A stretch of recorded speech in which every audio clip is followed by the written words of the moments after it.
Mass participation in the April 5th events and April 19th events nationwide loudly states we are on the verge of an upsurge prompted by Trump's attacks.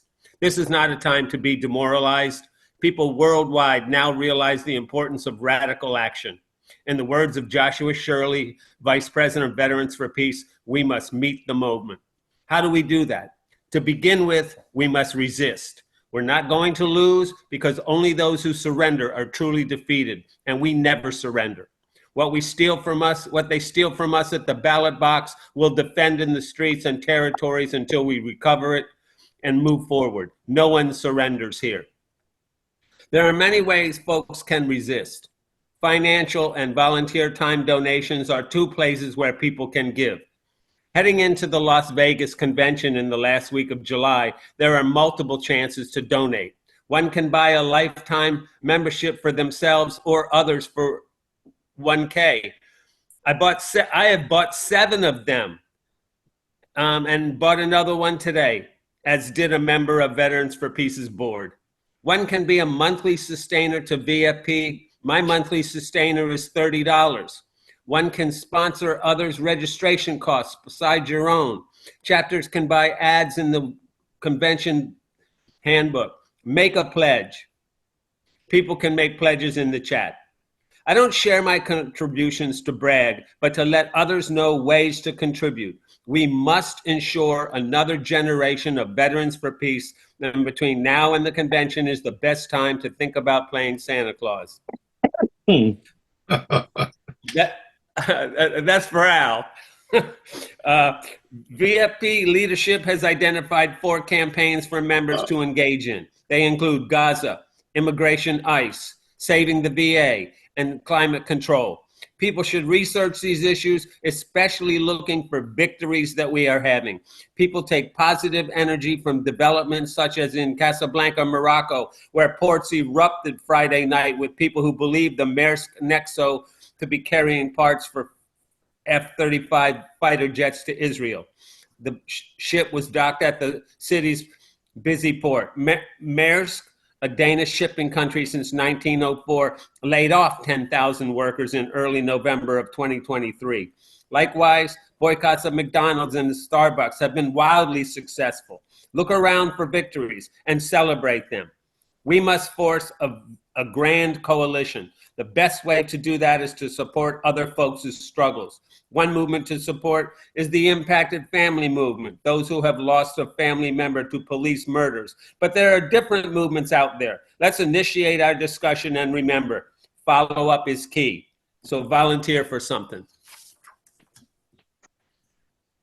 All right. Well, hey, thanks for having me on, Patrick and Jim. And I just want to say, man, these monthly Zoom calls that you guys have been doing really are great. I mean, every single one has been a home run. I've really enjoyed the ones that I've been able to take part in. Unfortunately, I do have to take off in a little bit. I've got a night class to get to, so thank you for putting me up front, Patrick, and I'll try to be brief. I just wanted to touch on a couple of things. There was a board meeting this past Saturday, and in between that and some other things, other committees and different things, I've just been listening to a lot of people, trying to soak up what I can, and I'll try to resynthesize that and give back, a little bit I'm able to. So first thing is I'm real happy with the sort of overall message about what tonight's focus is about, which is, the idea of bringing back that peace at home, peace abroad messaging. I've always thought that was a winning message ever since I first joined Veterans for Peace. It's been about 8 years now, going on 9 years. It made so much sense at the time, and it really makes only more sense now. Linking the things that our military does over there with what militarized institutions are doing here in the homeland. That's just a no-brainer. In fact, the class I'm about to head out and teach, that's kind of the subject of tonight's topic in class. So it's kind of interesting that we're having this discussion. I'll be specifically talking about something that is referred to as the boomerang effect in foreign policy. And it's a concept that we're all very familiar with, even if we don't know it by that name. But it's basically the idea that, foreign interventions are are like a testing ground, right? That's the place where our military goes and tests out the technologies, the tactics, all these things that in a mindset really that eventually is going to be perfected there and then brought back home to be put to work here against the domestic population. And it's called the boomerang effect because, like a boomerang, what you put out, you get back. So when the boomerang returns back to the thrower, it's knocking down the civil liberties along the way. So we end up with mass surveillance. We end up with, militarized law enforcement, McCarthyist witch hunts, and all this other crap that we see in our home communities. So a lot of examples of the boomerang effect. And that's kind of the idea of tonight's class, is to kind of brainstorm about, some of these things that we see. And that's always real exciting to get people involved in that. Anyway, that is all to say, what can we do and how can we sort of bring this back in the moment that we're in?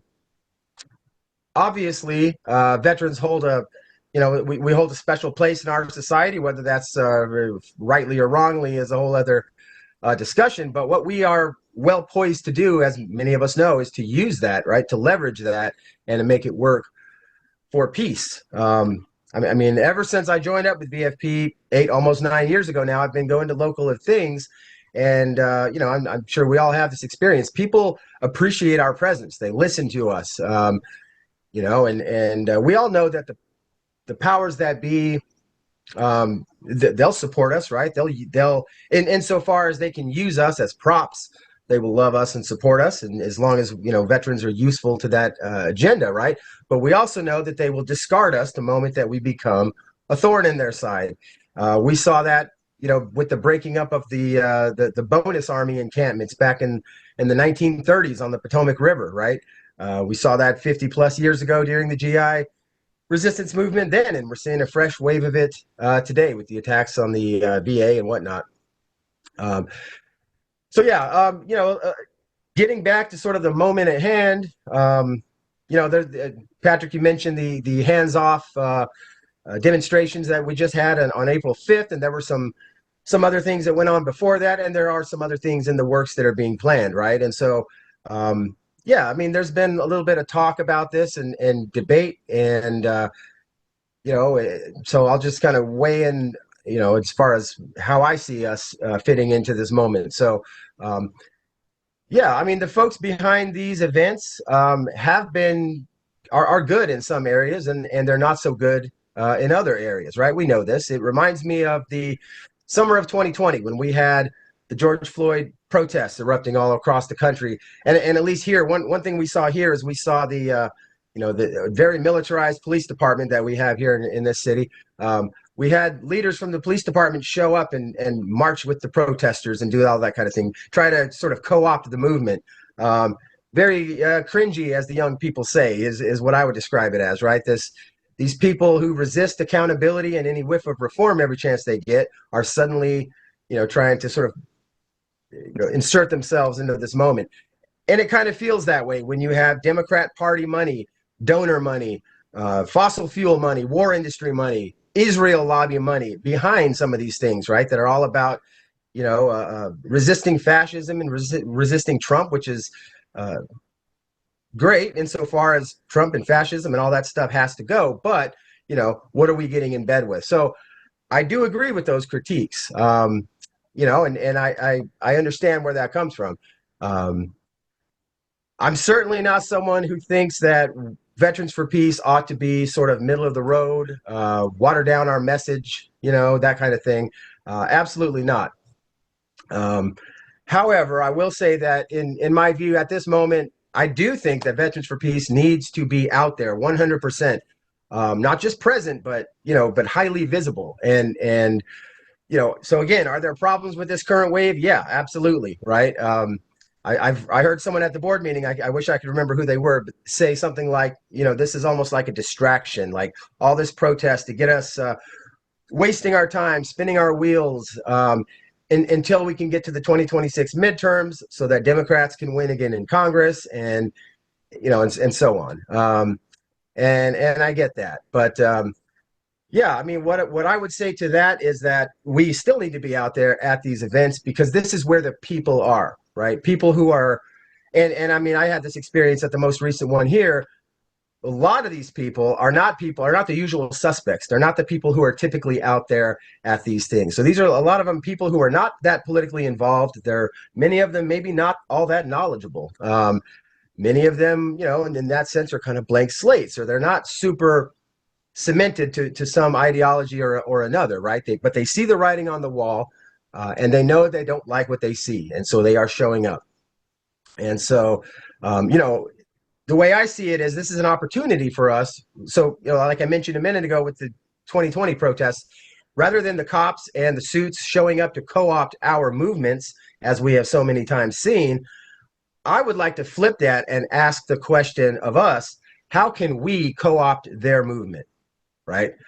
So, yeah, there are those who would like to see a return to the status quo. Let's go back to the neoliberal business as usual, and then that's everything's going to be fine. But we know it's not going to be fine because we've seen this movie before. This is exactly how things played out after the first Trump administration.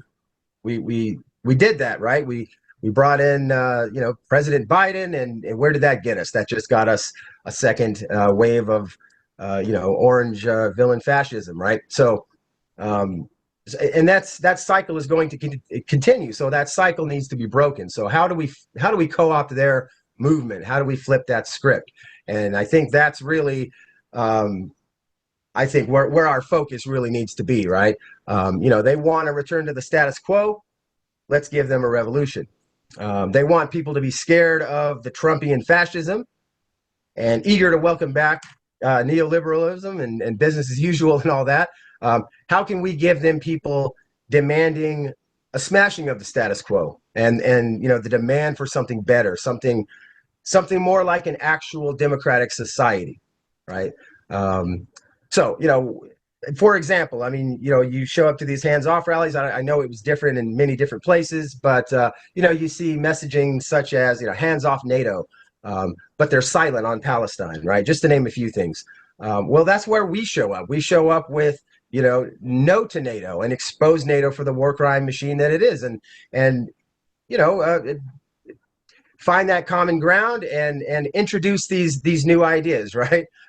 We show up blasting Free Palestine messaging and exposing genocide and making those connections to past war crimes, whether that be what the Nazis did in World War II or the My Lai massacre and so on and so forth. And people are receptive to these connections, especially in this moment. They're angry at the injustice that they're seeing. And so, this is a great way to sort of piggyback onto that and for lack of a better word, radicalize those normies who are out there, right? Who are out there maybe sometimes protesting for the first time.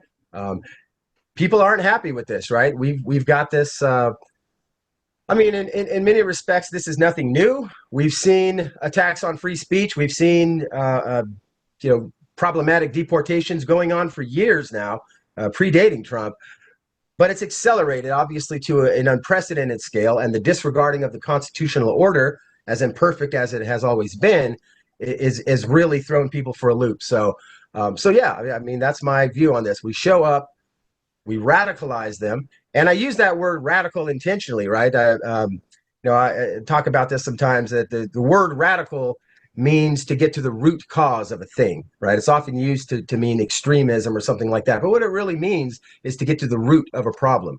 And so that's where our strength is. That's where our voice, I think, really has power. Reminding folks about root causes. And people, they listen to veterans and how we communicate that. Each of us probably has our own strengths and weaknesses and our ability to tell a story and to make those connections, right? But it's all about root causes. And so if there's one root cause, for example, to so much that we do, there are all these programs and projects that VFP is a part of that all come back to root causes that keep us from building a culture of peace, right? So the Democracy and Peace Working Group that Mike Ferner is so passionate about and works with Move to Amend, that's the movement to abolish corporate personhood. This is legally and structurally what prevents actual democracy from taking hold in the first place. So we need this action. we need action at the local level. We need people going out and doing things, getting involved in their community. Here locally, one thing that we're doing is getting involved in the police accountability movement. That's something that there's a lot of energy around. We see local agencies here in this part of California, right, defying state government and enthusiastically wanting to work with ICE and some of these things. So how do we speak out against that? How do we name names? And again, radicalize folks as to the root causes and how all of this stuff is connected. So it's a teachable moment, right? And just look for those teachable moments and get ourselves out there, get the message of Veterans for Peace out there.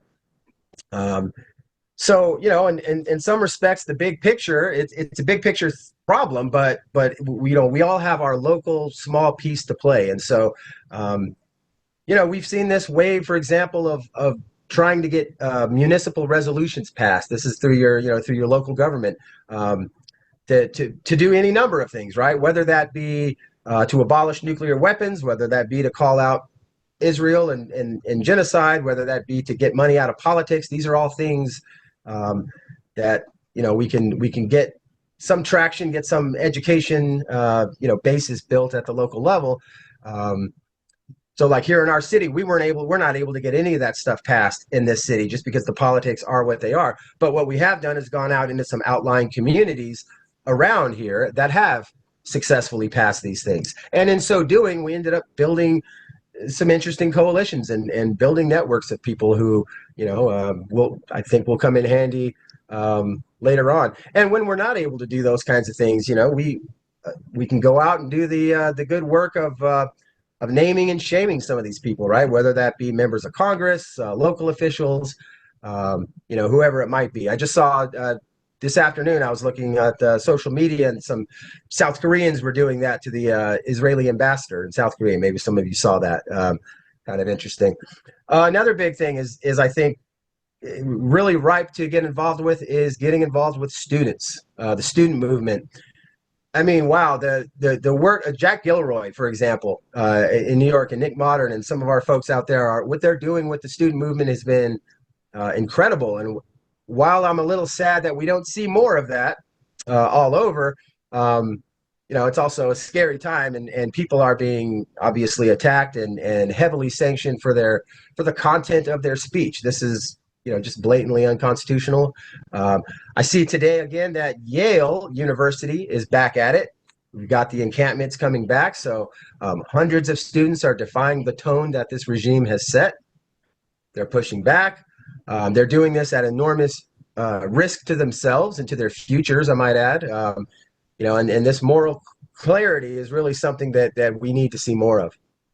Another big area where we really need to jump in and where I think there's a huge opportunity is the Save Our VA messaging. I tried like hell about 6 or 7 years ago to organize something here in my city around the VA, and I didn't get much traction. It was really hard to get, for a lot of local dynamics and reasons, really hard to get that traction going.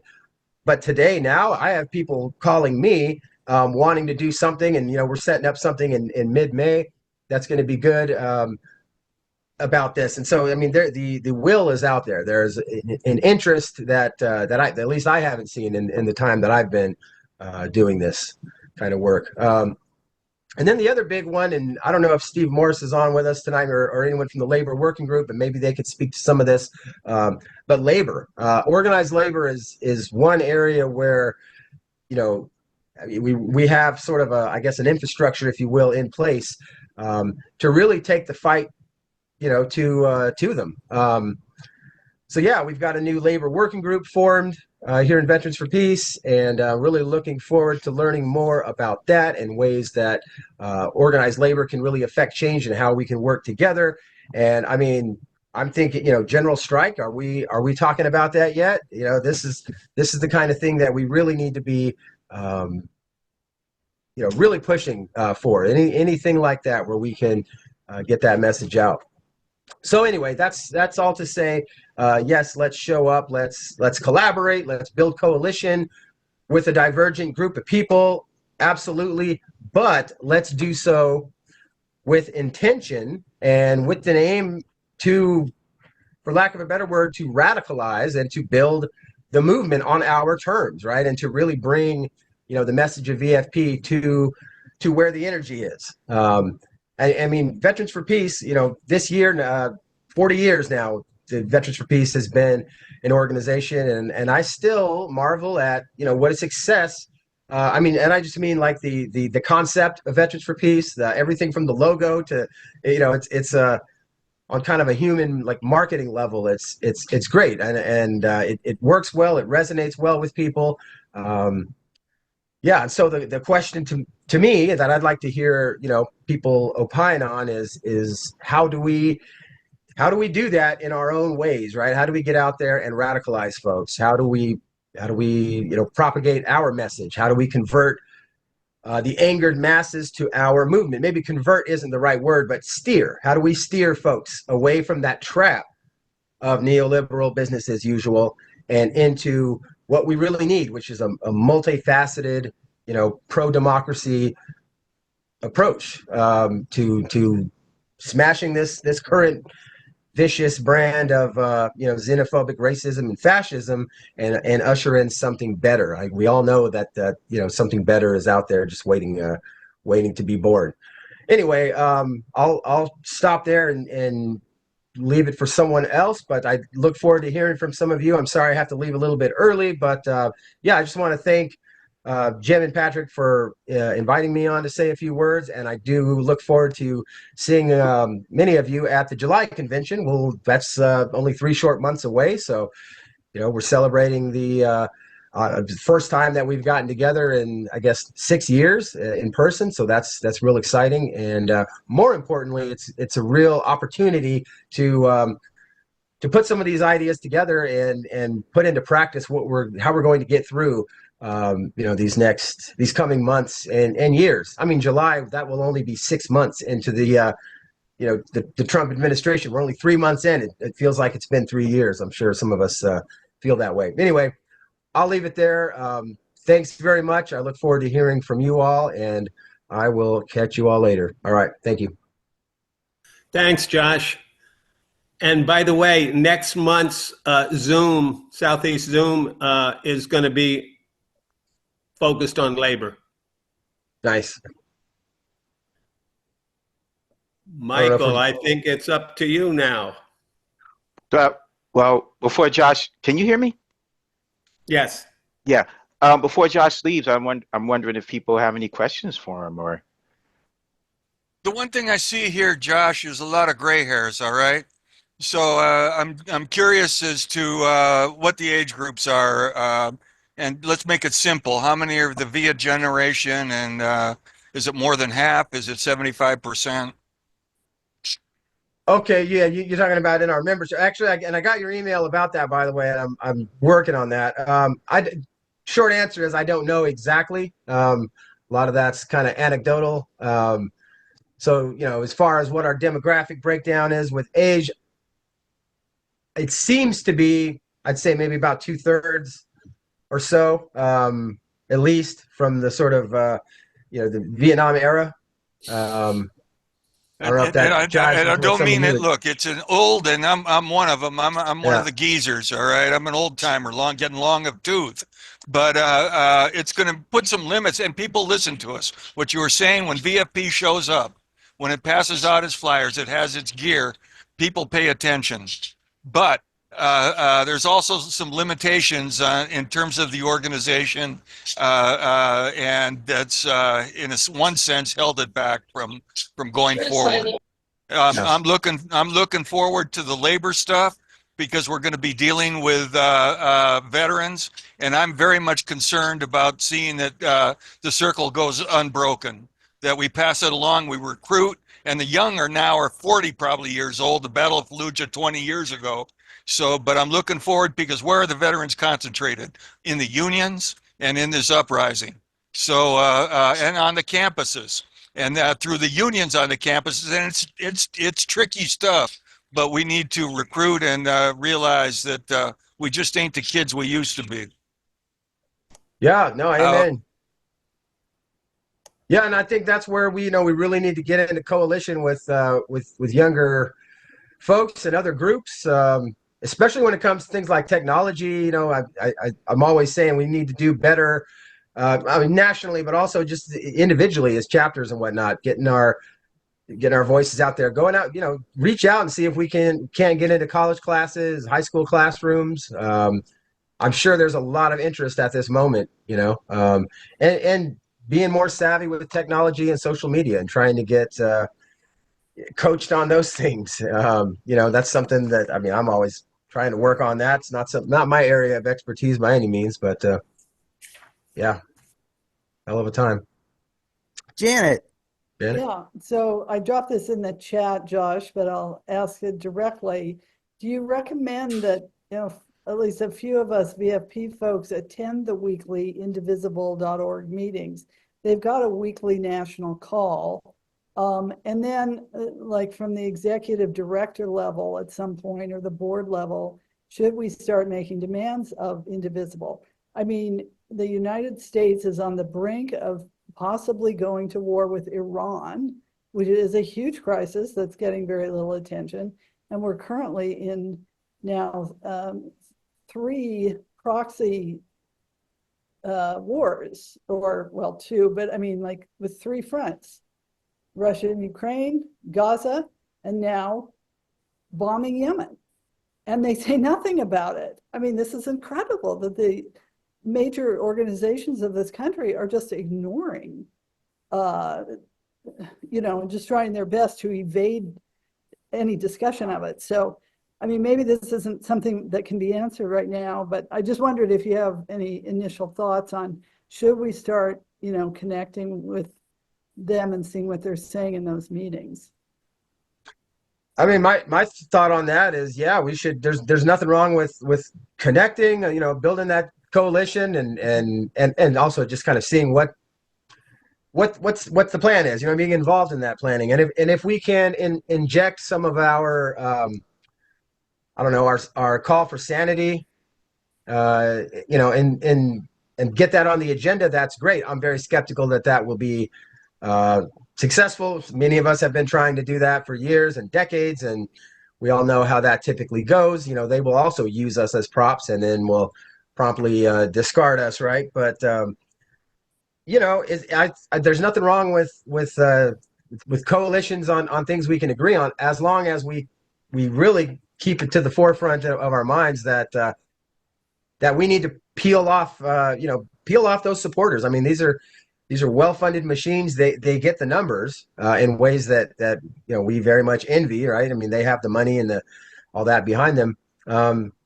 So yeah, I mean, let's get something out of it, I guess, is the way I think of it. Like, let's go into those spaces, but peel away. But let's try to radicalize and peel away the folks as much as possible. And and get that word out there and let people know about how all of these things are connected. So it's not just about stopping Trump, although that's clearly a big deal. But I mean, so many of these things are systemic, and that's really the thing. We need to make sure that people are focused on thinking about systems and structures that need to be, in some cases, reformed, but in many cases dismantled. Rhonda Pastori.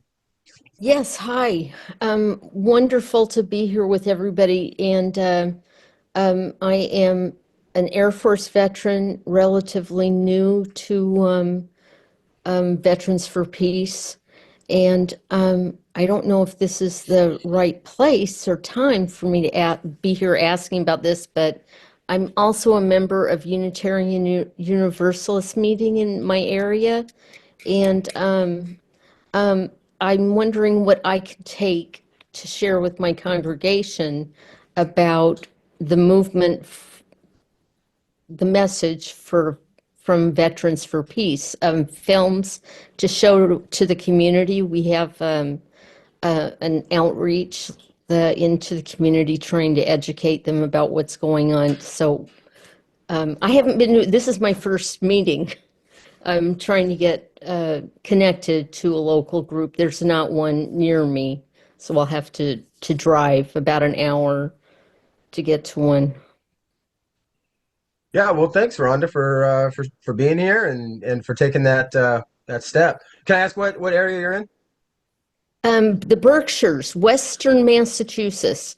So Okay. I think the Springfield, Massachusetts, or Albany, New York would be the closest ones to me. And I didn't know if a member of either of those chapters might be here today. And Josh, you're in Fresno, California, right? Right. That's where I'm from.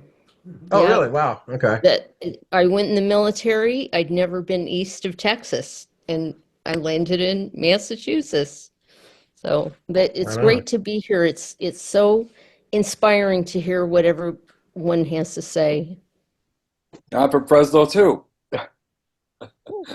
Wow, a bunch of us out here. Yeah, man. What's up from Fresno? Yeah.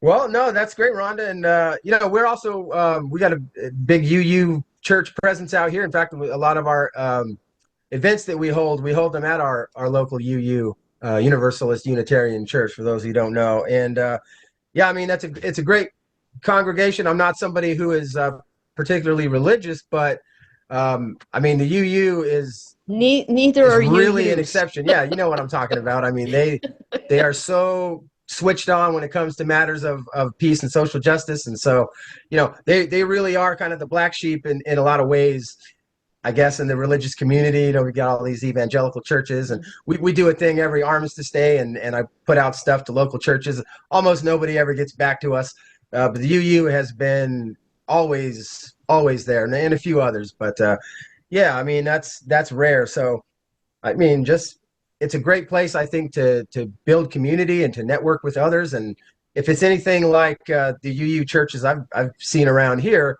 it's full of people who are involved in other circles. So Absolutely. there's all these sort of concentric circles of Absolutely. activism and places where we can get our message out. They do one at our local one where every once in a while they'll call. I think they do this every Sunday. They'll pick somebody from some different cause, some different movement to kind of talk for 5 minutes and just introduce what they're about. And so maybe if offering to do that for Veterans for Peace, and just to give a little presentation on what Veterans for Peace is, what we're about, and just spreading that message. Thank you very much. It's a great suggestion. I'm going to do just that. Thank you. And I'd like to get a film. I don't know who I would reach out to. I'm going to be talking to Gary Friday. I don't know who that is, but he's going to call me, and maybe I can find something from him. Thank you very much. Yeah, I sounds great. I'll try to any be in more time. touch and try to put you in contact with some people out in Western Mass. They're doing some great work out there. Thank you very much. Okay. Carla. Can you hear me? Carla. Yes, this is Carla. I'm here in Minnesota, and we have a very active Veterans for Peace group, as you probably already know.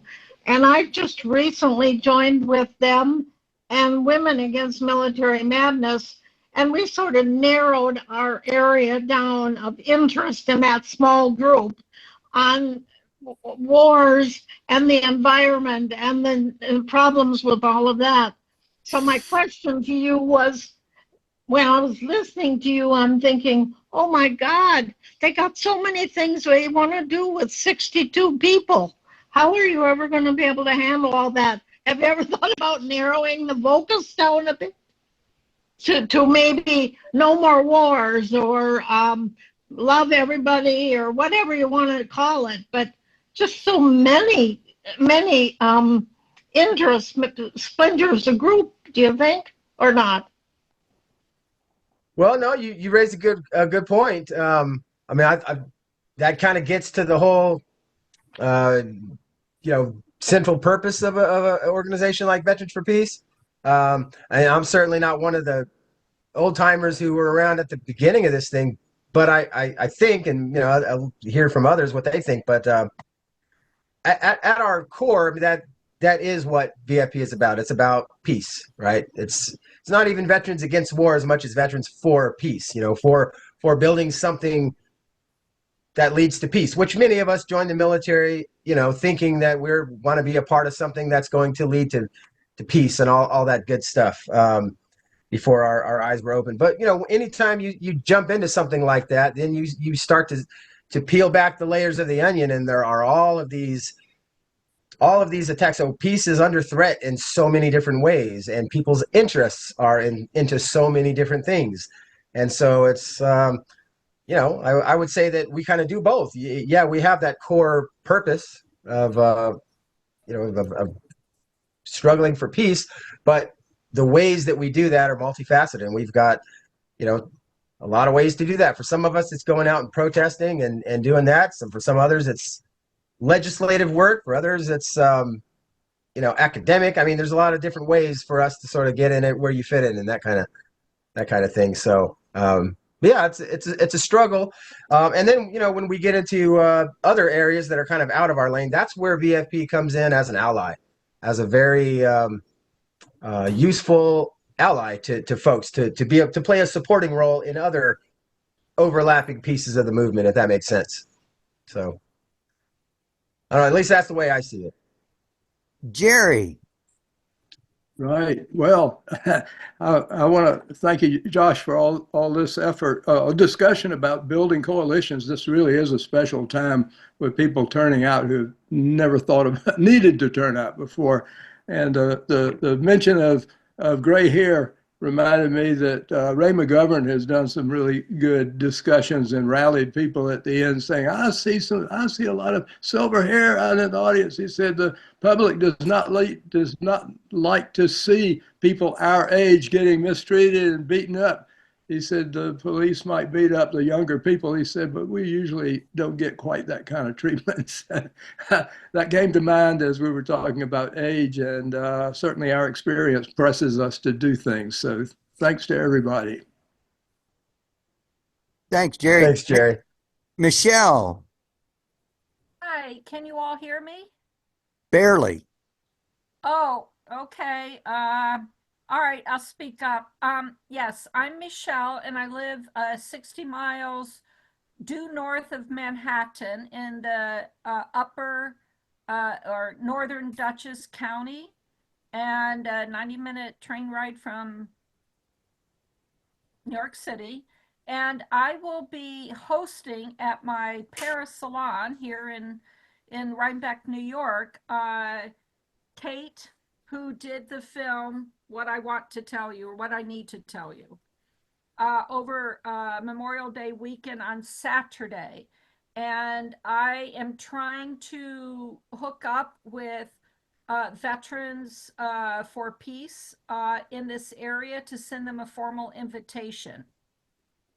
And a buffet will be included, and it's limited because it is at my home, but to have about 25, 30 people to show up for her film.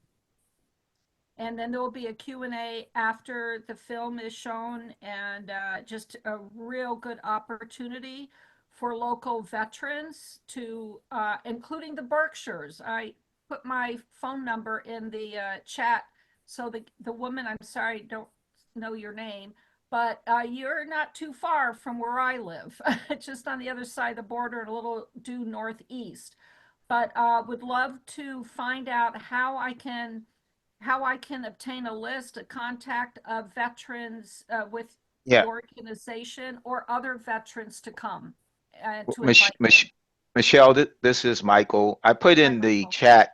Yeah, I'm the executive director. I put in the chat my email for you to get in touch with me. We can't just give you a list. Yeah, but I know you have to have authorization, but also if I could then send you the invitation and people can RSVP. Yeah, that's why I sent you my email. So you get in touch with me, and we from the national office can figure out how to help you get in touch with our members. Okay, is it at the top of this? I'm scrolling down. It's right under your message that you wrote about. Okay. I see your phone number, so I can get that, and let me write that down. And I can give you my email also. Would that help? If you put well, we shouldn't. Go ahead. I'm just saying, if you want a copy of this, put your email in the chat, and it'll be sending, so I could actually share emails between Michelle and Michael also. Thank you, Jim. Thank you. And thanks for doing that, Michelle. Yeah, you're welcome. It'll be Saturday, May 24th, starting at 5:30. Feed the troops and others that are concerned about veterans and wanting to see more, peace. And then an opportunity for people who absolutely have no contact except through their tax dollars with veterans and their families to hear firsthand. So I see this as a real educational opportunity. Thank you. Absolutely. I think we need to get to Michael pretty soon. Maybe Harvey, take Harvey since his hand is up, and then I think we need to get to Michael. I think that's a great idea. Harvey? Unmute.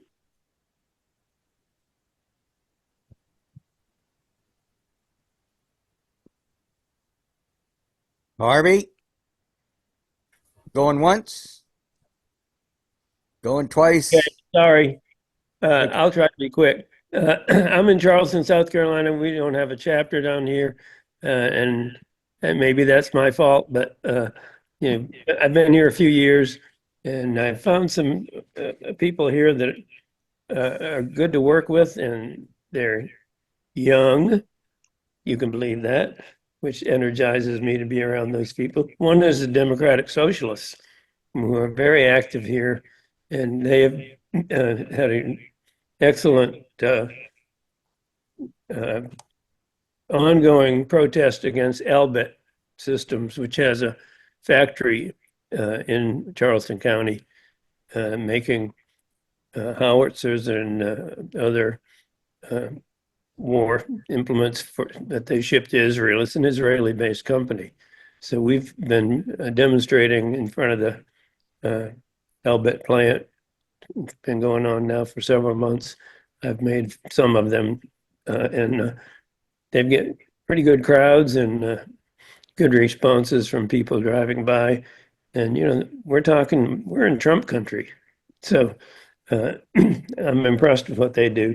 So if you have a DSA in your area, they might be worth talking to. They helped us out greatly with the Golden Rule when Golden Rule came here a couple of years ago. Also, last night I attended a webinar that the Green Party held on Ukraine, and the reason I decided to register for it was Jerry Condon was going to be one of the panelists, and he did an outstanding job explaining Veterans for Peace stance on that, and really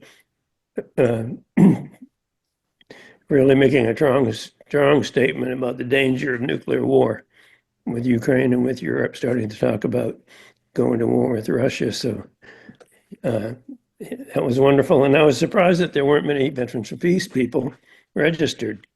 Maybe besides myself, there may be 2 or 3 other people. So I know Al was there and Helen. But in any case, the Green Party doesn't get me very excited most of the time, but these presenters were excellent, and I learned a lot. And they might be, someone we should try to work with on certain issues. Another thing that I use is Peace and Planet News, and I order copies from them when they come out, and I take them wherever I go, and I have kind of a Johnny Appleseed strategy where I just leave them places. When I go to the eye doctor, I left them with the receptionist, and she said, well, why don't you leave a few for the waiting room? So I'm surprised sometimes how people respond to all of this. And now with the veterans, the latest one, which is, outright betrayal of veterans, this area is full of veterans. So and I've got an appointment coming up at the VA, so I plan to seed these around quite a bit. But anyway, those are just some ideas. Thank you. All right, Michael. Our new executive director, who, I guess my first question is, why do you want to be executive director now? Yeah, that's a good question. So I'll say when I left in 2019, I was very burnt out for two reasons.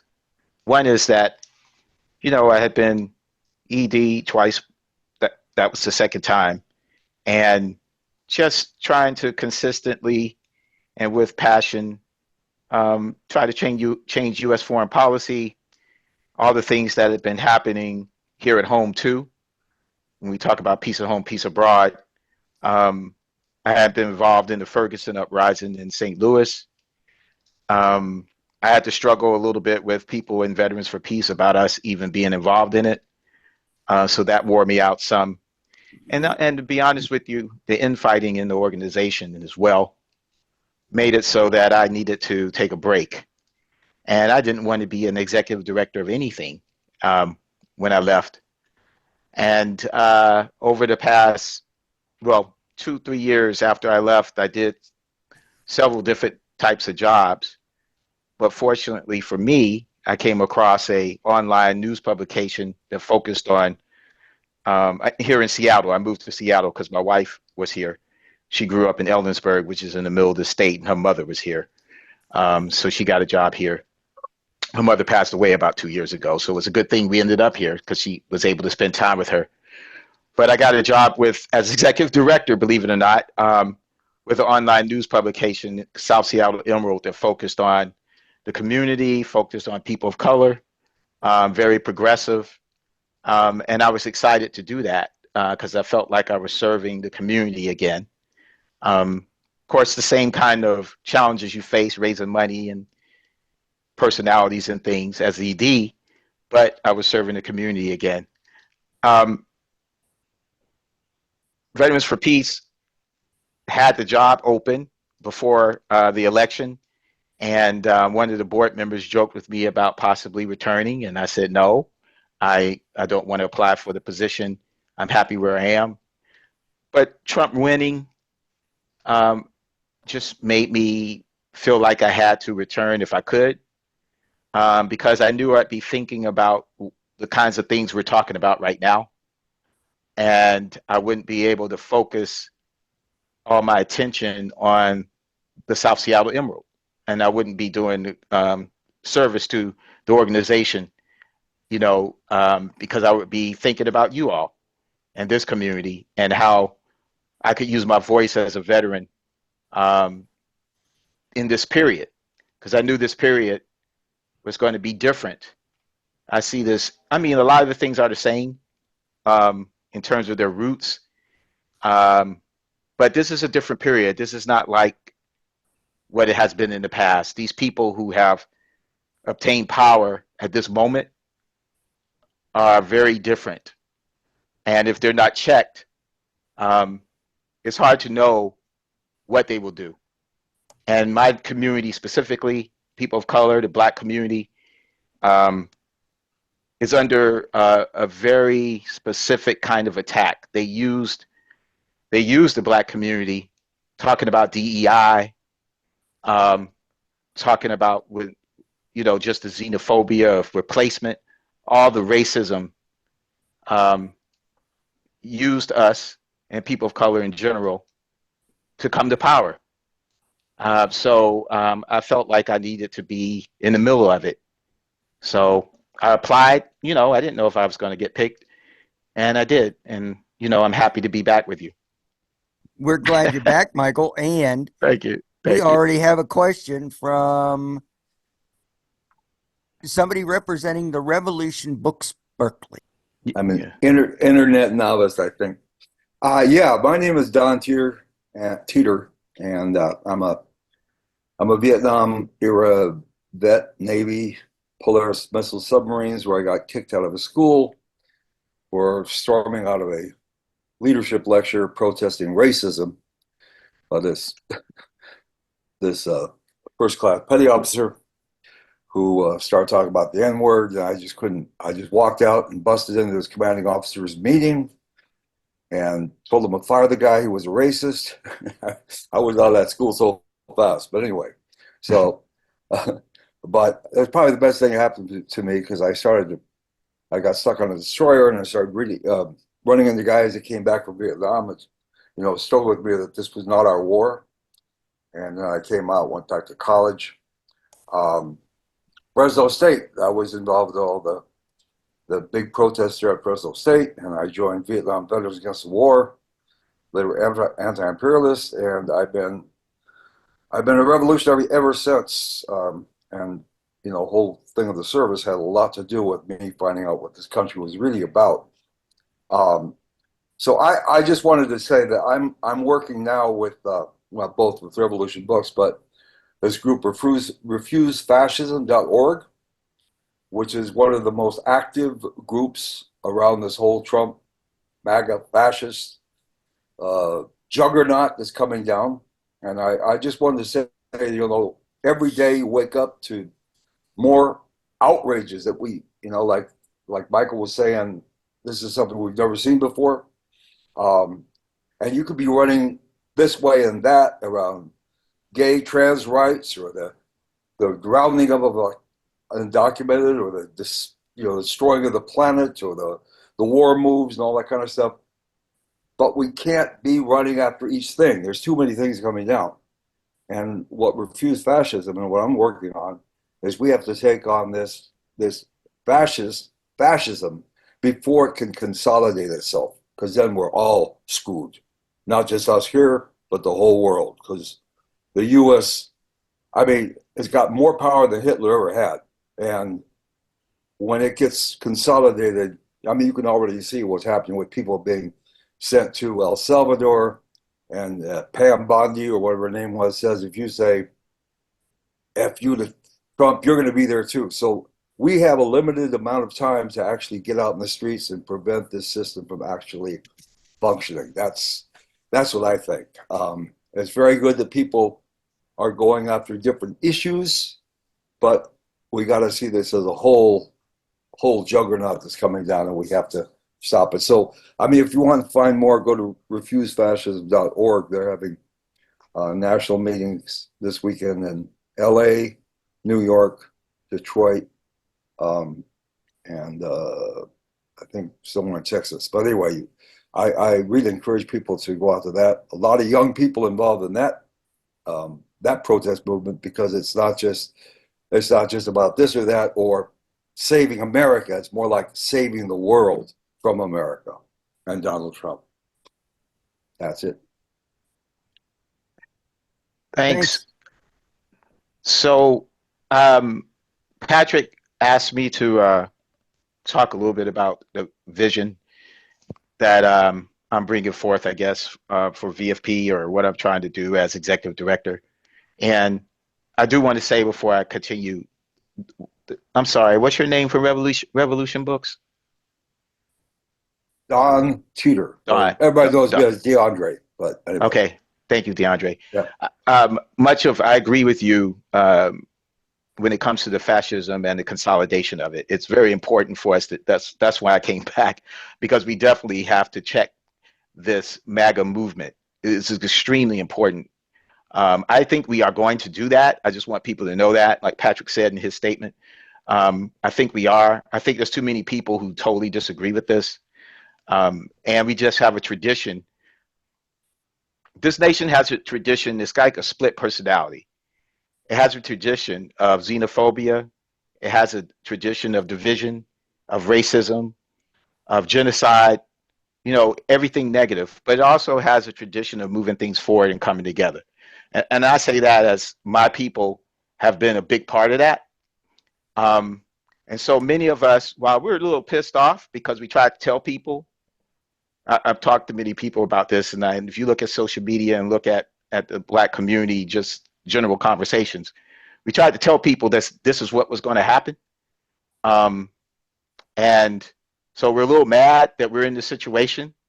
Not that everybody's so hyped up about Kamala, but we knew that this was something different. We understand the type of xenophobia and racism that the MAGA movement represented. It was very clear to us, very clear to me. So I'm not surprised. And a number of us are saying we're not scared. In fact, people like my sister, she's 8 years older than me, so she's 69, or will be, this year. she's like, I'm chilling out right now. I'm on vacation because I worked hard before the election. And so I need to recover. So a lot of black people are recovering from all the work that they put in before Trump won. I put in one of the chats in one of these meetings. There's a meme or a social object of black women sitting on the top of a skyscraper looking out over a city somewhere, and they're holding a cup of coffee, all of them, and kind of like watching as the city's burning. And it says something like, "I tried to tell you," or something like that. I can put it in the chat later. I think I still have it. So that's kind of where a lot of black people are right now. But we also know that we're going to have to get out in the street and resist this, because if we don't, we're going to be like the number one target in many ways. So I just want people to understand, if you're not seeing at some of these protests a lot of black people right now, that will change after people kind of get over being pissed off at where we are, because we didn't have to be here. We could have been at a place that still wouldn't have been the status quo, but we would, I feel anyway, we would have defeated this kind of mentality getting back into office, so that we could have had a different kind of struggle. Now, maybe, apparently, this is the struggle we needed, or we wouldn't be here, right? So we have to make the best of the struggle that we have before us, so that we can defeat this thing. And while we won't get rid of racism, I'm not silly enough to think that, we can possibly defeat a certain strand, because this represents a certain strand of racism that is not your just regular old racist person that I might meet out in the street. You know, this is very intentional. You know what I'm saying? It's a different kind of thing. So we really need to defeat this. And he's right about it spreading, because once, it's just like any group that has to use, any leader that has to use a group to target it, to consolidate its power. Once it consolidates power and defeats that group, it has to find a new enemy. The US does that. So if we don't defeat this thing to the point where it's able to consolidate itself, once it does that, it's going to find an enemy abroad to go after, if it won't do it now, in order to stay in power. You know? So this is a very, very dangerous time. But we're up to the task. So, you know, don't despair. We are up to the task. All right. And in some ways, I was talking to somebody about this. He was saying, it's kind of strange, but I feel invigorated. And I was like, no, I don't think it's strange. You know, I kind of feel the same way, you know, because how else am I going to feel? Am I going to feel defeated? No, I'm not going to feel defeated. If I do feel defeated, I should be ashamed of myself, because I'm here because of my ancestors who went through much more than I am for me to be here. And they had to face people a lot smarter than these fools that are in office right now. Okay. So if they could face those people and go through the things that they went through, so I could sit here in front of you on this computer and talk to you today, then I can go through this and we can defeat it. So I just want you all to know, don't be despair. We can do this thing, okay? All right, yeah. So just real quick, as far as vision, one of the things I want to do is help Veterans for Peace develop clear and more integrated and effective campaigns that engage members and the public. We have a lot of things going on. Sometimes I'm not sure that all of our campaigns are real clear on what the goals are. And we certainly are integrating things as well as we could. So that's one of my goals. I want to empower chapters and individual members. You know, like having simple things like talking points when it comes to the campaigns, so that when people go out, they don't have to think. I mean, of course, you're always going to think for yourself, because you can take your talking points and make them your own. But just being real clear on the position of Veterans for Peace on various issues. So when you go out and talk about them, you don't have to make them up from memory. You actually have something to use for talking points. But let me just say about that, make sure you make those talking points your own, right? Because it needs to be in your voice. and you want to use your story as you use the talking points, because you don't want to sound like a robot just saying whatever, all of us saying the exact same thing, right? We want to use our voice and our stories. And we want to rebuild to the degree that we can our chapters. And one of the things that I think is really important as you rebuild chapters, because some of the infighting I talked about earlier made people leave, and I'm sending out a letter to members who left, but a number of them, and this is interesting, we had thousands of people over the last 20 years leave, but about half of them have not unsubscribed from our emails. So they're still interested, right? So those people, we're sending a letter out to them and asking them to come back. But what I need you all to do is have radical hospitality when those people return. Really just be super friendly. Help people feel welcome. And if you have disagreements, let's not have arguments. Let's have discussions and try to learn from each other. Not be dogmatic, because this is not the time. That's what they do. They're dogmatic, right? We don't need to be dogmatic. I'm always firm on what I believe, and anyone that knows me, Patrick knows that. I will tell you what I think, right? But just because I'm telling you what I think and what I believe doesn't mean we have to be mad at each other. I don't have to get mad at you because you don't agree with me, right? We can still be friends. So let's try to do that. Let that be the formula for when people come back. And in your chapter right now, just not when they come back, but in your chapter right now, let's have radical hospitality. We want to cultivate the next generation of leaders. That's really important. Helping people learn how to be leaders, but also giving people opportunities for leadership. That means moving out of the way a little bit, right? So we definitely need to do that. And then some just nuts and bolts type things. We need to update our website. Now, that's not going to happen this year. I see Janet gave me thumbs up on that. That's not going to happen this year because we don't have the money unless we get the funds. But we're going to change it a little bit, hopefully.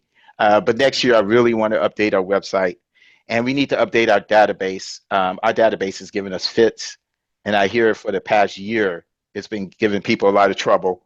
So those are two like nuts and bolts type stuff that I want to get done. So earlier there was, I think Patrick talked a little bit about, and Joshua did, I think too, Josh did, about areas of focus. So yeah, there's a few of them. There's Israel, Palestine, mass deportations, but specifically, we have the deported veterans that we work with. There's Save Our VA. That gives us an opportunity to talk to veterans and intersect with labor, which again gives us an opportunity to talk to people. So like when Janet asked, should you go to Indivisible? My answer to that is, yeah, to talk to people and organize people, organize with people and organize people. You don't need to necessarily make demands until you get some kind of critical mass of people who agree so that you all can make the demand together, right? So it's basically kind of changing the culture of the space, if you can, that you're in. Because you're going to find some people that agree with you, but don't make it transactional, right? It's relationships.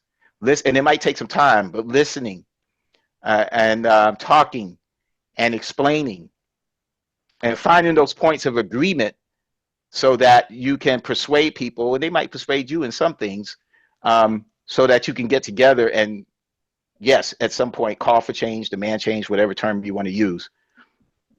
Another area is, those are like the four main ones, I guess, but service member outreach is a big one.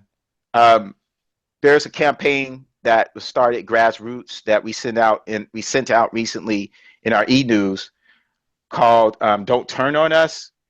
It's a grassroots effort to reach out to service members to get them thinking about if they get, what kind of orders they get, what I call matters of conscience, what's a legal order, what's an illegal order, and it's not necessarily about being a conscientious objector as much as understanding that there are orders you can get that you don't have to follow or you shouldn't follow. And even if you are going to get in trouble, is that something you want to do when you're thinking about who you are as a person? So I'm thinking of this one when it says don't turn on us, coming more from a civilian perspective. We're looking at developing something from a veteran voice. So a working name for it right now is We Were You, right? Because we were them. I don't know if that's what the campaign's name is going to be, but maybe it is. But we want to use our veteran voice to speak to the service members, again, to get them thinking before they get the order, because we all know what the purpose of training is. You get an order and you do it. There's no thinking involved. It's a reflex. What we want to do is interrupt that, right? So if they're thinking about it beforehand, I remember when I was in ROTC, I was thinking about, it was quite a while ago because there was still apartheid, that if the US for some reason sent troops to South Africa to protect the apartheid regime, I wasn't going to do that. I made that decision, but I was thinking about it. So that's what we want to do now, is to get the service members to think. So, and something else that is emerging is, and it gets back to the fascism, and Susan, our president, had been talking about this, that we need to step up our efforts to push back on these attacks on, to whatever degree we have a democracy, these attacks on that, right? So I don't know what it's going to be called, but I'm thinking about defend people and strengthen our democracy, or defend people and democracy, or something like that. But the point is that these type of things that are happening, we always have to think about how do we leverage our identity as veterans, because that's all we really have that makes us different than anybody else, is that we were in the military. And like Josh said earlier, for whatever reason, I mean, we know why, right or wrong, we have a certain amount of privilege. So how do you use that privilege? I have male privilege. I try to use that privilege to interrupt misogyny and sexism. White people have white privilege. You should use that privilege to interrupt racism and white supremacy. We as veterans have to use our privilege to interrupt imperialism and war. And when people go against the Constitution, because we took that oath, right? So when there's things against the Constitution, we have to use our privilege to interrupt that. So we're thinking about, okay, how are we going to do that? So those are some of the areas that that we're looking at, trying to focus the organization and make them a little more integrated. And lastly, not lastly, but I know people have questions, and I could address some other things. Patrick asked me, and Jim asked me to talk about peace at home, peace abroad. And Joshua talked about that. I don't even know if I need to say much more, because he pretty much said everything. But I'll tell you that that came about in 2014. Margaret Stevens, who is our is on our advisory board, she actually came up with a term. Patrick McCann was the president at the time, and we kept talking about war at home, war abroad. I think it was what we were talking about. We were having a discussion at a board meeting, and Margaret was like, "But we need to be for.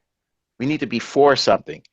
And then she said, "What about we're for peace at home, peace abroad?" Because we want to be positive, and we are veterans for peace, right? We're not veterans against war. And I personally feel like, yes, you can't have peace in the presence of war, but even if you don't have war, that doesn't mean you actually have peace, right? So I see myself more as a peace activist, and by default, I'm an anti-war activist. By default, I'm an anti-imperialist, but that's not my identity when it comes to my activism. My identity when it comes to my activism is as a peace activist. So peace at home, peace abroad.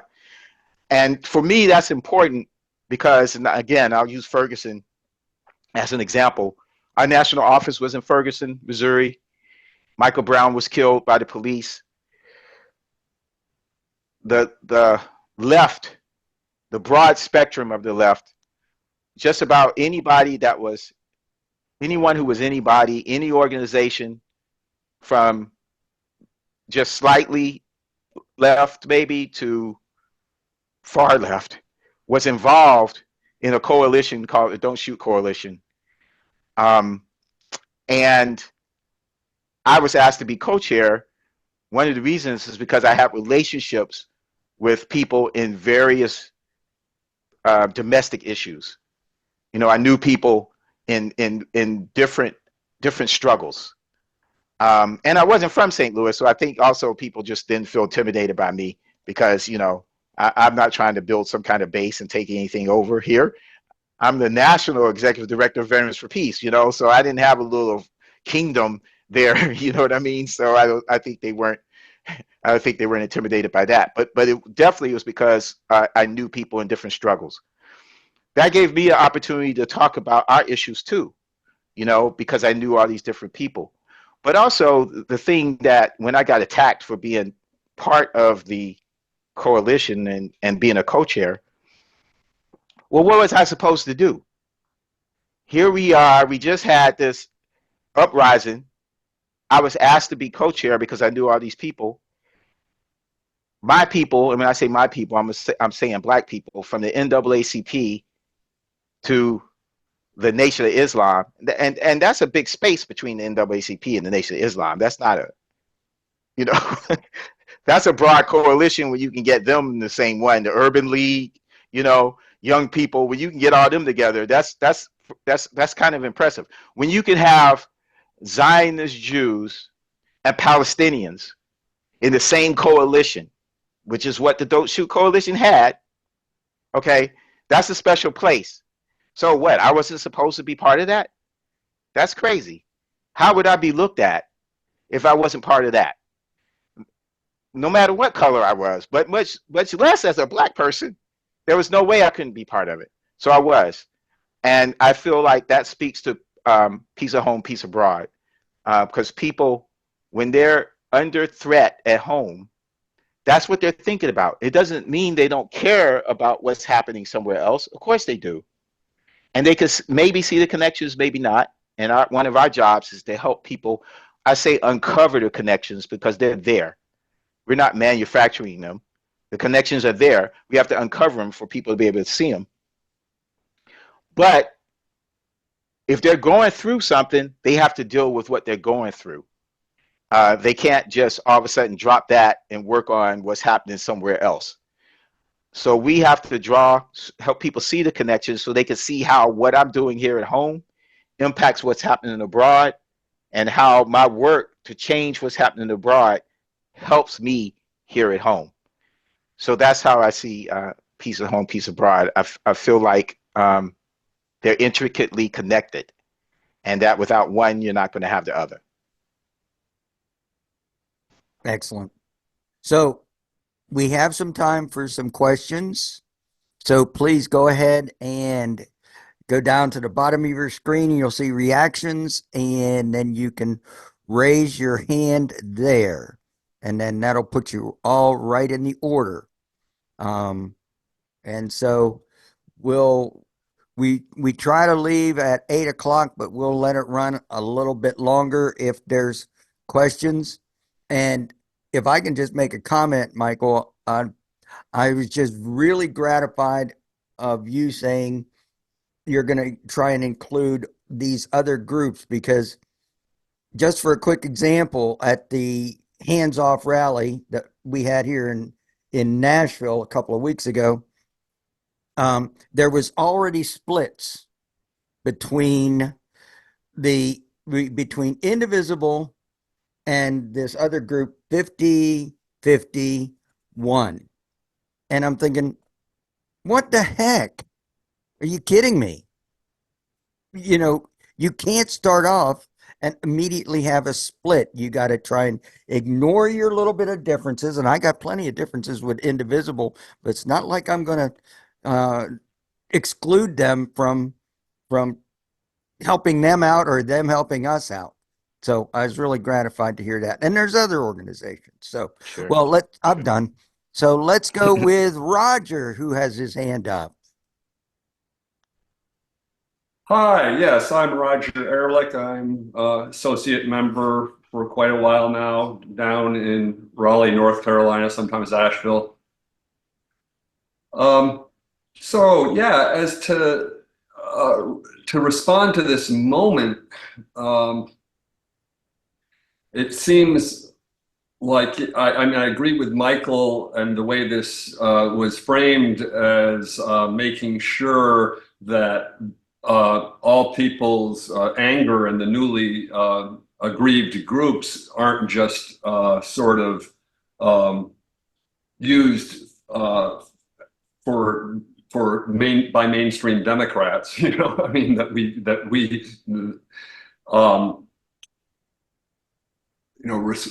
respond for the type of with strong demands for systemic change and really building a more powerful movement. Now, I posted it a little bit in the comment about what a great response we've had, as far as what Josh was talking about kind of, well, how can we make sure that the issues like Palestine and our other major issues aren't crowded out.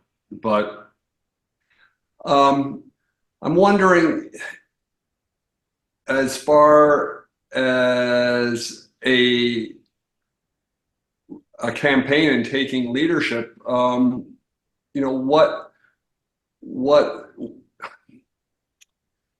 what can we do that would be coordinated and that would really help to build a strong coalition with VFP at the front of it? What would be required? I mean, I would love it if we had 50 billboard trucks and if we had kind of a system of people's speech network where we were out on all the overpasses, but where it was also part of a pressure campaign or some kind of the people's forum versus the billionaires deciding what should be funded and what should be what should be invested in and what should be divested from. I mean, I think we have to have there's this hunger for some kind of substantive dialogue about our priorities that takes its force from the streets and is promoted through the streets, but is also actually building power through through actually building our base and getting contact numbers and setting up a system where we can follow up with these people in coalition with other groups. I mean, so I'm sorry I couldn't say that more concisely, but I just what can we imagine that's going to be powerful enough? What are our demands of who? I mean, and how do we start a dialogue in the streets as opposed to the Doge kind of billionaires deciding, because a lot of people are hopping mad about that. It's not what democracy looks like. Yeah. Well, thanks, Roger. It's good to see you. Yeah. Thank you for all your work over the years. I appreciate it. Always you, have. Michael. Yeah. Do you see anything gelling that as far as? Well, yeah. No, I wouldn't. Honestly, I can't say that, but I would say this. I don't think Veterans for Peace is our. I don't think it's our role to lead this. I think it's our role to inform. And when I say inform, I mean we in the peace community has to inject a perspective into what is happening. But I don't think it's our place to lead, especially our organization, because we don't have enough young people in it, for one thing. But young people are going to really be the ones that are going to break this, I think, this regime. But I think the peace community has to bring forth a larger vision, articulate a larger vision that's not stuck in the past. One of the things that the Trump administration is doing is realigning things. We are not, Josh mentioned something about people want to go back. There are people who want to go back, but you can't go back. It's like the people the Trump people who want to go back to the 50s. Well, we're not going back to the 50s. That can't happen. I mean, like, I just look at my son. He's 40 years old. He's not real political. And sometimes I don't think he even understands, and I have to say this is my fault, understands some of the privileges that he has as a person based on past struggles. But he's not going back to the 50s. He's not going to let this society. I mean, he's a veteran. He's got weapons. I mean, things would get really, really nasty. This is not something that they can just take us back. So the reason I said that, though, is so that we also understand that we're not going back to post-Trump. That can't happen. I was with Vicky Ryder and Doug Ryder and Matt Ho and Ray McGovern last week, and we were just talking about things. And this is in Raleigh. I was in Raleigh, and Vicky told a story about a book she was reading or had read, where I guess a metaphor of a person jumping in a river, and the river's taking the person, and they're trying to get back to where they jumped in. But once the river takes you, you might get back to the bank, but wherever you get back to the bank is not going to be in the same place. And that's basically what we have going on right now. So since we're not going to go back to the same place, where are we going to go? And we have to bring forth a vision to help people think about where we're going. Because if we don't, somebody will, and it'll be the people like you're talking about, Roger, the billionaires, the people who want to control us, etc. They'll be the ones who will put forth the vision. That's why we have to put forth a different one. And while I think most of the domestic issue organizations are going to be thinking mostly about domestic issues, we have the responsibility to put forth, as part of that, well, what does a foreign policy look like? And when we talk about dismantling NATO, for example, well, we need to also talk about, well, what does security in Europe look like? And I would say to you, it just can't be based on the politics of the moment. It has to be looked at history. We have to think about the trauma that people, please remember, trauma is a memory many times that you don't even know you have. So we have trauma in this nation from slavery. We have trauma from the Civil War. We have a lot of trauma from the genocide with Native Americans. That's just part of our memories and impacts how we relate to each other and the things that we do that we don't even realize. That's happening in Europe as well. So part of a new vision has to be, I think, to address that, because you can come up with policies that provide security to Russia and Western Europe, and everything will be okay for 50 years, maybe, just like we've had this peace since World War II between major powers for 80 years, and now we're not even sure what's going to happen. Why is that? Because certain things hadn't been addressed that need to be addressed. So I guess what I'm saying to you is that we have to think big. We have a new opportunity unlike we've ever had globally. And Trump is, in some ways, it's a good thing because he's making that happen. He's trying to realign things. And in my opinion, he's bringing back the great power competition. And instead of it being like adversarial competition, I think he wants to make it more of a, well, we all can get along, but we're going to control our spheres of influence, and I'll leave you alone, you leave me alone. But it's still going to be capitalism and the billionaires in charge, for their interests. So we as the people have to come up with what we want the future to look like. So I think, Roger, that's our goal. Our responsibility as peace community is to follow the lead of the people here domestically out in the street, using our leverage as veterans, because we have a special voice. So we have to see where that leverage point is. And then the peace community has to talk about, well, what does a foreign policy look like that's just and begins to heal these conflicts around the world in a real way, not just a political moment, agreement that ends the war right now so it can flare up again. We got to get away from that. Excellent. Jim Ryan. Yes, thank you for coming back, Michael, and thank you for your inspirational words. I was definitely inspired. And what I wanted are your thoughts on how VFP's reaction to the climate crisis is going to be. And I just want to add that as a retired geologist, I recognize that we're all in a world of hurt. I mean, as far as having industrials in charge of things, they only care about themselves. They don't care about the community. But that aside, on the strategic level, there are a lot more environmentalists than there are peaceniks. And we're slowly getting like 350.org to come along with us. And I think that is really an opportunity to get more peace or environmental groups to come in with what we're trying to do. Your thoughts, please. Yes, thank you. Thank you for the work. Yes, I agree. Again, as you said, there's more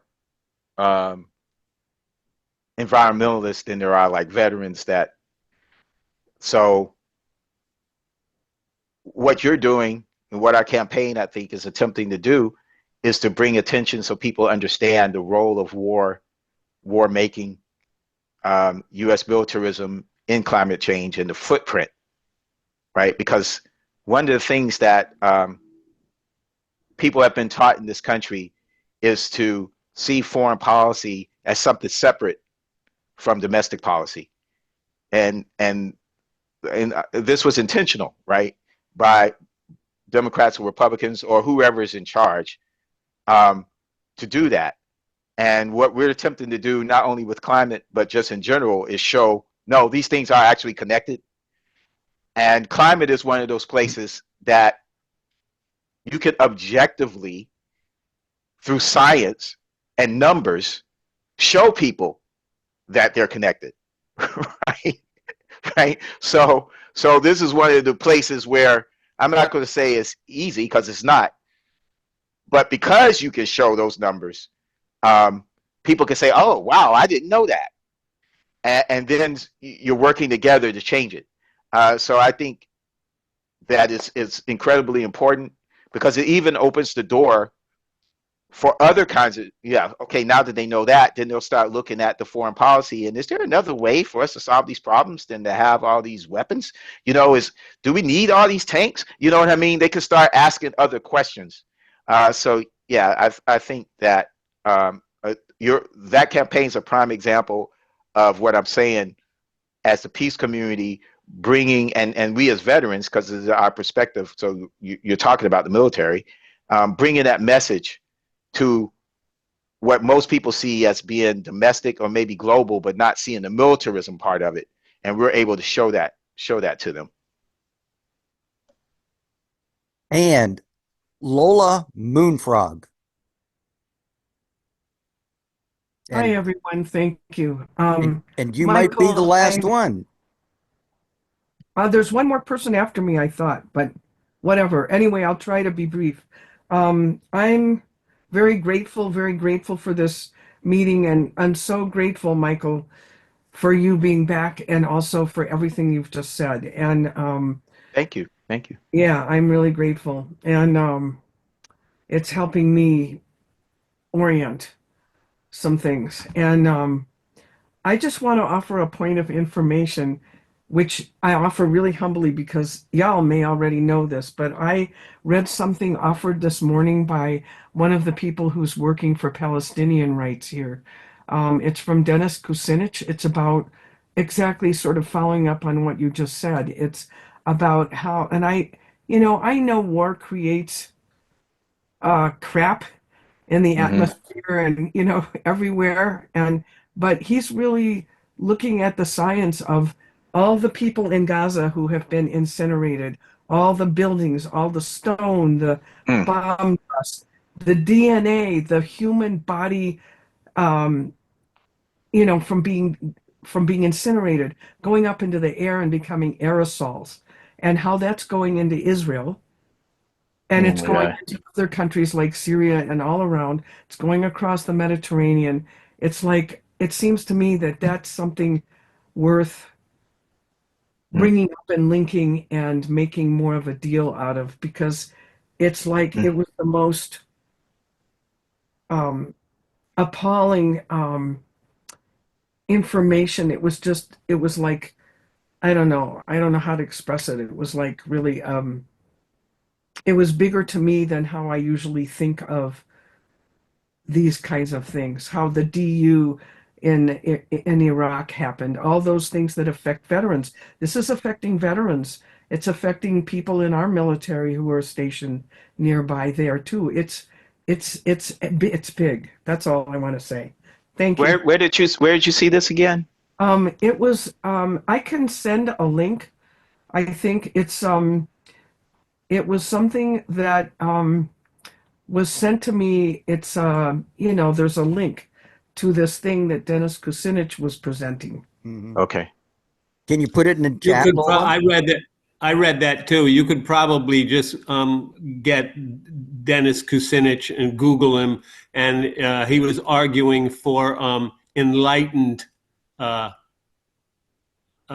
thinking rather than just Zionist occupation. Mhm. Yes, exactly. Thank you. Thank you, Patrick. Well, before we get to Janet, uh, just make sure anybody who wants a copy of this, a video copy of this, along with the chat, uh, please make sure your email is in the chat. And don't worry, I clean all the emails out. So if you have a privacy issue, you will get a clean chat. And I'll also send it out using BCC, so you can be private there too. So that's the way I do it. All right, Janet. I read that too. It's so horrifying, and it will definitely be going into our climate crisis militarism slideshow and on our webpage. Oh, good. And really, everybody should read that. But Michael and everybody, what I would just like to plead for is some scenario planning.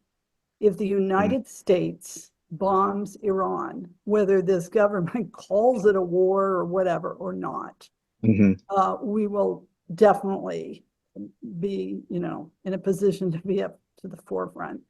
And also the bombing of Yemen, as I mentioned before.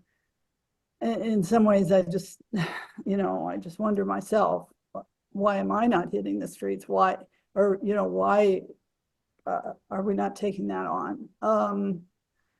So I think we need scenario planning and then strategy around it. Maybe, I hope we don't need to use it, but I think that's needed too. Thank you, Janet. One other thing I wanted to say, I forgot to say it about hands off or any indivisible or whatever. I don't think we should just see it as, we went to the demonstration and we're in bed with them or whatever. They have to accept us too, So when we signed on to hands off, and I sent our logo and everything, they didn't have to accept our logo. They know who we are. It's not like they don't know our positions and stuff. I'm sure, they're not going to just accept anybody. So it's not just about us uniting with them. They also have to take us with everything that comes with us. Us being against NATO, we wanted to change U.S. foreign policy, all those things that they might not agree with, but they had to unite with us too. So I just wanted to let people see that you can flip that around. It's not just us uniting with them. They have to unite with us too. So I think it says something that so many different people with different perspectives are coming together. Susan spoke at a rally of veterans last month, I think it was, and everybody there was not progressive, but she got a lot of cheers for her speech, and many of you might have seen that because people are searching, people are thinking, people know something's not right, so they're wanting to see some kind of change. That's one of the reasons this fool got in the office, because people were feeling that way anyway, right? And they thought, unfortunately, because they only had two people to pick from, well, I'll pick this guy because this guy, I don't want to see him in there anymore, so I'll pick this guy. There's a percentage of people who thought that. And then I'm sure a number of them were like, oh my God, I wish I hadn't picked him. But they wanted change. So because we're in this situation where it's even more chaotic than anybody could have, well, most people could imagine, we have an opportunity to bring ideas, to bring a vision for the kind of change people really want to see. So I just wanted to make sure that I said that. Well done. Well, with no other hands up, I guess we're past 11 minutes past the witching hour. Patrick, any last words? It's a wrap. It's a wrap. And oh, I did remember one thing. Harvey and I do a radio show that you can find on SoundCloud and Spotify. But we had a young man, a Muslim leader, who was pointing out to us that Trump is going after these marginalized communities. And he pointed out that veterans are now one of the marginalized communities. So I think Michael is the perfect guy to lead the charge.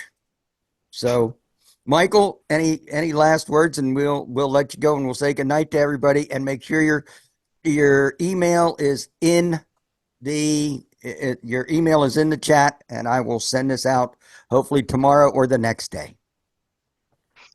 The only thing I would say is thank you for coming and listening to what I have to say. I hope I was able to provide something for you. And please think about coming to our convention. It is, when is our convention? July 24th through the 27th. We'll have the information out there for you to sign up soon, starting probably May 1st or 2nd. Thank you so much for being members of VFP.